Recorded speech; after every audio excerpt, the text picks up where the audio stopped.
Os manuscritos do Mar Morto são uma daquelas descobertas que parecem sair de uma história antiga. Algo que ficou escondido por séculos, protegido pelo silêncio do deserto, até que de repente reaparece como se o tempo tivesse guardado aquilo de propósito, esperando o momento certo para revelar ao mundo. E quando isso aconteceu, não foi apenas uma descoberta arqueológica, foi um choque para a forma como entendíamos a história das Escrituras. Tudo começou de maneira inesperada. Um jovem pastor beduíno procurando uma ovelha perdida nas cavernas próximas ao Mar Morto, um lugar seco, isolado, aparentemente sem importância. E então, uma pedra lançada ao acaso, o som de algo quebrando, e a curiosidade que levou à entrada em uma caverna onde jarros antigos permaneciam intactos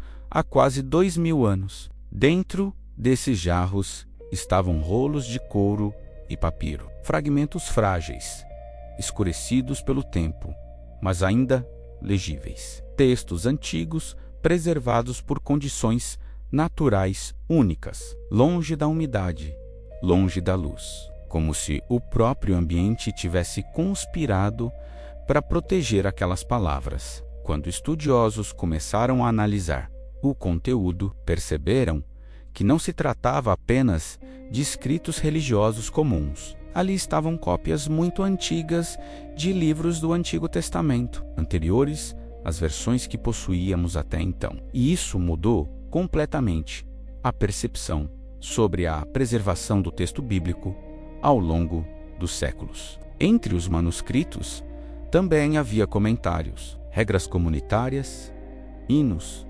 profecias e textos que revelavam a vida de um grupo que vivia esperando o fim dos tempos. Uma comunidade que acreditava estar vivendo os últimos dias da história, aguardando a intervenção direta de Deus. Essa comunidade, frequentemente associada aos essênios, escolheu o isolamento como forma de fidelidade, afastando-se da sociedade que consideravam corrompida, vivendo em disciplina, oração, estudo e expectativa constante de um julgamento divino que restauraria a justiça na terra. O mais impressionante é que muitos dos temas presentes nesses escritos ecoam questões que ainda inquietam o mundo moderno. Guerra entre luz e trevas, esperança em meio ao caos, a sensação de que a história caminha para um ponto decisivo, como se a ansiedade espiritual não fosse exclusividade da nossa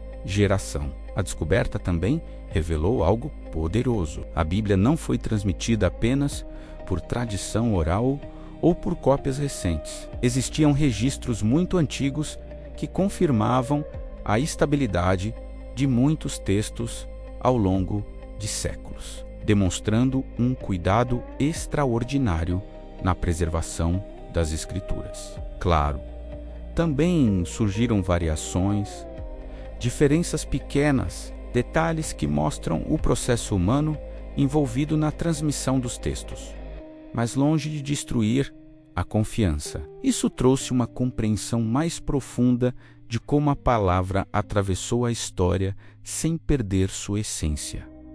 Para arqueólogos e historiadores, foi como abrir uma janela para um período quase invisível, permitindo enxergar a diversidade de crenças e práticas dentro do judaísmo antigo, muito antes da consolidação das tradições que conhecemos hoje. Mas para muitos, a descoberta teve um impacto espiritual, porque mostrou que pessoas reais, vivendo em tempos turbulentos, também buscavam sentido, também enfrentavam dúvidas, também aguardavam respostas que pareciam tardar. As cavernas de Qumran deixaram claro que a fé não se desenvolveu em ambientes confortáveis, mas em meio a crises políticas, ocupações estrangeiras, conflitos internos e a necessidade urgente de preservar identidade e esperança. Isso transforma a forma como lemos a Bíblia, porque nos lembra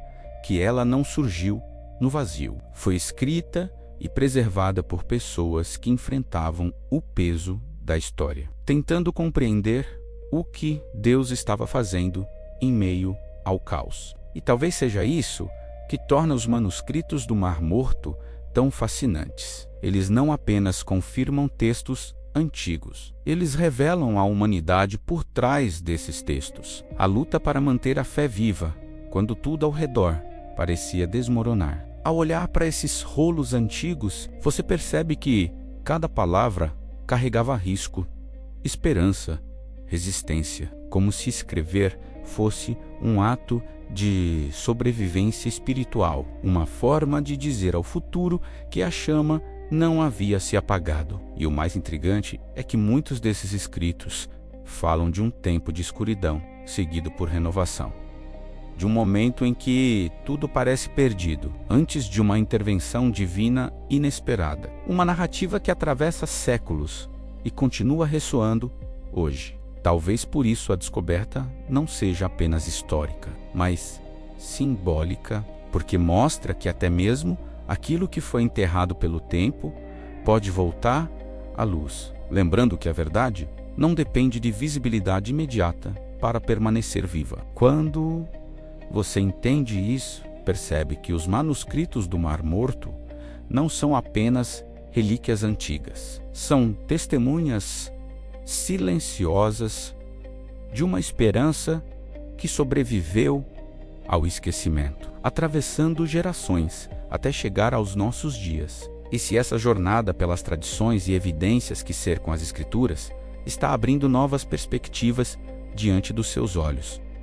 No próximo episódio, vamos explorar a Septuaginta, a tradução que levou a palavra para além das fronteiras e mudou para sempre a forma como o mundo antigo teve acesso às Escrituras. A Septuaginta nasce em um contexto igualmente surpreendente. Um momento em que a fé precisava atravessar barreiras linguísticas para sobreviver, porque o hebraico já não era compreendido por grande parte do povo espalhado pelo mundo antigo. E a mensagem que antes era acessível a poucos precisava alcançar uma nova geração que pensava e vivia em outra língua. Segundo a tradição, sábios foram reunidos para traduzir as Escrituras para o grego, a língua dominante daquela época, e o resultado não foi apenas uma tradução literal, mas uma ponte entre culturas, permitindo que a palavra atravessasse fronteiras geográficas e intelectuais, preparando o cenário para o impacto que ninguém poderia prever completamente. Foi essa versão que muitos judeus da diáspora passaram a ler, estudar e transmitir. E também foi por meio dela que grande parte do mundo gentil teve o primeiro contato com as Escrituras, como se o texto estivesse sendo preparado silenciosamente para alcançar pessoas muito além do território original. Alguns estudiosos acreditam que essa tradução desempenhou um papel decisivo na forma como as profecias foram compreendidas nos séculos seguintes, porque certas expressões ganharam nuances diferentes, ampliando interpretações e criando novas possibilidades de entendimento que influenciaram profundamente a história religiosa do Ocidente. E quando você observa a sequência desses acontecimentos, manuscritos preservados no deserto, tradições interpretativas transmitidas ao longo dos séculos, e uma tradução que levou a palavra ao mundo inteiro, começa a surgir a sensação de que a história não foi apenas sobrevivência, mas preparação, como se cada etapa tivesse sido necessária para que a mensagem chegasse intacta até aqui. E quando você olha para toda essa sequência, Midrash, manuscritos, e agora a Septuaginta, começa a perceber que a história das Escrituras não é uma linha simples, é uma cadeia de preservação, tradução, interpretação e sobrevivência, atravessando impérios, guerras e mudanças culturais, como se cada geração recebesse a responsabilidade de manter viva uma chama que não podia se apagar, porque sem a tradução para o grego, grande parte do mundo antigo jamais teria acesso à mensagem. E sem esse acesso, muitos dos acontecimentos que vieram depois simplesmente não teriam o mesmo impacto. A palavra teria permanecido confinada, em vez de atravessar fronteiras e alcançar povos que nunca tinham ouvido falar daquele Deus. E é exatamente por isso que a próxima etapa dessa jornada é tão importante, porque existe um conjunto de textos que não foram incluídos no cânon tradicional, mas que circularam amplamente, influenciaram comunidades inteiras e continuam gerando debate até hoje. Textos conhecidos como apócrifos. No próximo episódio, vamos mergulhar nesses escritos esquecidos, entender por que alguns foram preservados e outros deixados de fora, e descobrir como essas decisões moldaram a Bíblia que chegou até nós. Uma parte da história que quase ninguém conta, mas que explica muito do que hoje parece misterioso.